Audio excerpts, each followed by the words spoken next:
The city's glass towers stretched skyward as the CEO's penthouse framed the horizon. Victor Hale, the CEO of Apex Holdings, wore power as if it were a tailored suit. From a windowed perch, he measured people by profit margins and quarterly tallies. The underlings around him moved like chess pieces, always careful not to break the line. A soft knock announced Iris, his assistant, reminding him of the board session. He acknowledged barely, then swept out, leaving warmth and curiosity behind. The boardroom hummed with calculated ambition, every voice tuned to advantage. When a junior director suggested slowing the pace, Hale's gaze turned steel.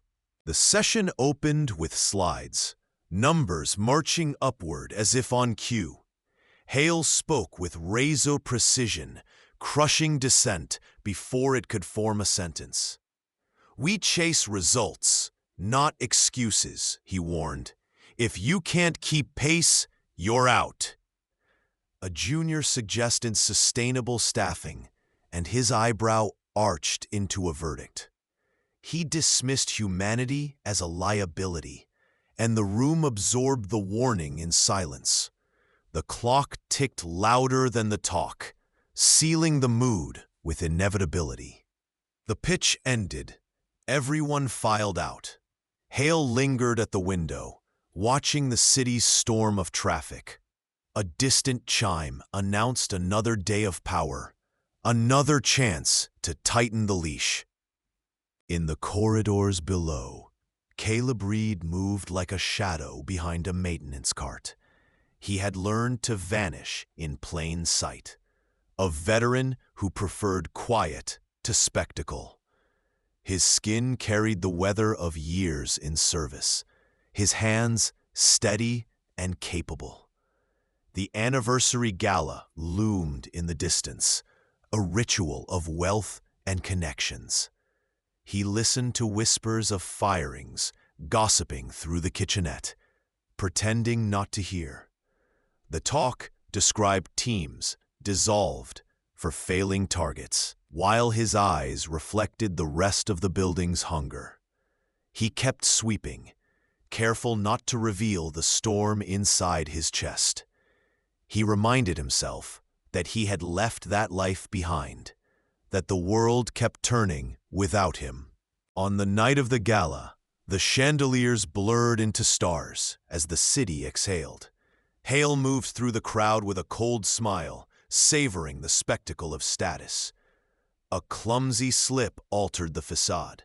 A glass of red wine toppled across Hale's gleaming shirt. The room hushed as witnesses counted the crimson stain, and Hale's fury rose. The janitor, Caleb Reed, stood nearby with the unspoken promise of consequences. Hale's assistant, Iris, whispered an apology and offered to fetch a supervisor. But the moment had passed. Hale challenged Reed to a field he believed he controlled. "You messed up. You're done here." Reed's eyes cooled, and he nodded, choosing silence over drama as the crowd exhaled and moved on. In the staff corridor afterward, Mina Hale stepped toward Reed with a steady concern. "This isn't about a stain," she said. "It's about how you treat people who aren't on your payroll." Reed offered a quiet thanks and explained nothing more, leaving the gala behind. That night, Apex Holdings found itself facing a different kind of storm, one that bled into the city's crime news. A ruthless gang led by a strategist named Laron kept Apex in their crosshairs by making whispered threats. A sealed envelope appeared on the CEO's desk, an ominous note promising consequences if they refused to cooperate. Hale dismissed the threats as bluffs, yet the fear crept closer to the crystal shelves in his mind. The tension built as the city's skyline glowed with the prospect of impending upheaval. Then the lights died one evening. surrendering the floors to a cold dimness that felt engineered. Masks slid into place.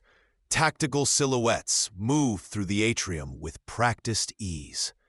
Hale's office door captured a chorus of fear as the muttered orders grew louder. The intruders announced a demand: free the organization from its grip by surrendering control. The employees were herded toward the lobby, their breath held tight as the building trembled. Mina called Reed's name into a line that burned with static as she dialed emergency numbers. Reed's pulse steadied, his long dormant instincts sharpened, ready to answer the call. He slipped into a side corridor, a quiet ghost who knew every hidden route in the building.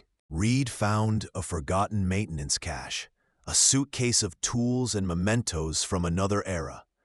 He donned a spare jacket and moved toward the service accesses, counting doors like a map. Inside the security room, he scanned the feed to understand the intruders' formation and tempo. The hostages were scattered, their fear a living tremor that filled the space with dread. Reed formulated a plan to swing through the building, relying on the quiet confidence of years of training. He used a non-destructive approach to subdue a guard and slip deeper into the labyrinth.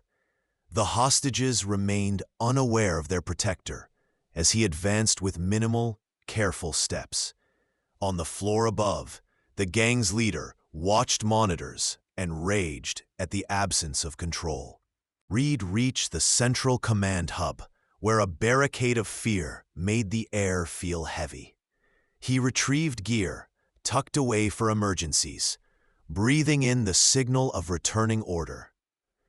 The showdown intensified as he moved through corridors, eliminating threats with surgical precision.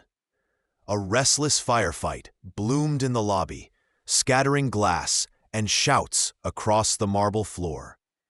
In Hale's office, the intruder leader pressed the situation toward a desperate crescendo.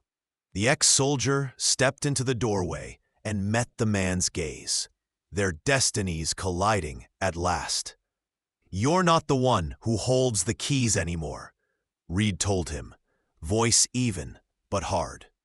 The grip tightened, the desk trembled as the two men closed in, a final and fatal miscalculation away. The struggle shifted as Reed disarmed the aggressor and pinned him with a quiet ferocity. The other criminals faltered, realizing their shield was crumbling beneath their leader's fall. Hale watched, numb, as the guards' cuffs clicked and sirens sounded in the distance. The kidnapper begged for mercy, his bravado evaporating in the admin's hush. Reed's voice, calm and controlled, declared the end of the fight without need for further bloodshed. Police evacuated the scene, escorting the survivors and loading the captured criminals into squad cars. Hale's gaze followed Reed as he escorted the mastermind out of the building, his own story unfinished. A single line hung in the air, a quiet acknowledgement. The janitor was the act that changed everything. In the hours after, Hale sat alone with the dawn, digesting what nearly slipped through his fingers. He asked Reed for a word, but the man's heart remained distant and free from old temptations. Hale's reputation began to shift as reporters watched, listening for signs of contrition and accountability. The company introduced new supports for workers, focusing on health, safety, and sustainable practice. He paused at his office threshold, realizing he wanted to let compassion guide his leadership. Reed, meanwhile, let the wind carry his past away, choosing a path beyond the corporate maze. He declined the job offer, not out of vanity, but the desire to preserve the life he'd rebuilt. The bright morning turned gentle as custodians, managers, and executives began to feel a genuine shift in the air. Reed left the city behind, retreating to a quiet cabin to hear the world again. A former comrade named Grace reached out, a voice both familiar and demanding. She explained a new danger, corruption woven through multiple cities with an even darker pattern. The call was sudden, but the urgency was undeniable to a man who had learned to answer when needed. They spoke about an undercover operation that required trust, quiet teamwork, and timing. Reed found himself wondering whether the quiet life was truly possible for him anymore. Yet the memory of the rescue and the weight of responsibility wouldn't let him turn away. He agreed to return, not for glory, but because some things can't stay buried. They met in a neutral lot, with Grace and another ally who shared their old bond of service. The inside man, a trusted lieutenant in the trafficking ring, would flip and buy them time. The trio planned a dangerous strategy to smoke out the operation from within its fortress. They prepared for explicit risk, wrapping themselves in the confidence of training that wouldn't yield to fear. The mission required precision, stealth, and the willingness to pay a terrible price for others. Their inside contact was pulled to safety as the plan accelerated toward its axis. The night of truth arrived, and the convoy moved through the city toward the warehouse. Reed steadied his breathing, listening to the hum of the city as the operation began to unfold. A warehouse sat like a sleeping dragon at the edge of town, its doors waiting for the spark of action.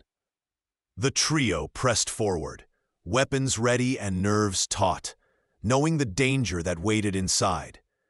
They breached the perimeter and moved through cages where the victims lay, eyes widened with fear. The captives escaped in a tidal wave of relief as guards collapsed under the sudden pressure. The ring's chief, Delgado, emerged clutching a hostage, the clock ticking toward a fatal decision. Reed handled the moment with the cold speed of a veteran, assessing every option with care. The decisive shot struck the would-be abductor, sending him to the floor as the hostage fled to safety. The warehouse fell silent as the authorities arrived, the rescue complete and the danger contained. Outside, the dawn painted the horizon with pale light, and the city woke to the news. Grace and Reed stood together, their silhouettes framed by dying embers of the night's fire. The operation left scars on all involved, but it also gave a glimmer of hope for the vulnerable. The traffickers were dismantled, and the truth began to bubble up through the surface of the city's commerce. Hale, watching from a distance, realized his harsh judgment was a mirror of his own loneliness. The price of power was measured not in profits, but in the resilience of people who chose to stand up. Reed disappeared into the crowd, his purpose renewed, but his life forever changed. And somewhere, Grace prepared for the next call, knowing the world would always need someone who can clean up the mess. The media began to parse the event, highlighting the janitor who became a symbol of quiet courage. Hale's transformation remained contested, yet undeniable for those who had witnessed it. The board listened, and a new era began to take root within the company's walls. Employee morale slowly rebounded as the firm adopted new ethics and oversight. Reed's story circulated in whispers, turning him into an elusive myth for some and a beacon for others. He walked through crowded streets with a calm confidence that hadn't existed before. If there was a future, it would be built on a balance between strength and humanity. The city's lights flickered, and somewhere a radio crackled with news of the silent guardian. The last image lingers, a quiet man leaving behind the noise of the world to answer a higher call. The team's work would continue, the battles never truly ending, the victories always earned. In this new chapter, the janitor turned savior became a living reminder that power is never neutral. The city slept a little lighter, even as shadows gathered around the edges of story and fate. The tale left a question in the air. Who guards those who guard others when the lights go out? His name was spoken rarely, but his deeds echoed through the corridors of power. The night refused to forget him, and the world rewarded him with the knowledge that courage could rise from the most unlikely sources. And so the cycle continued, as a new challenge waited, patient and ready for the next heartbeat of justice.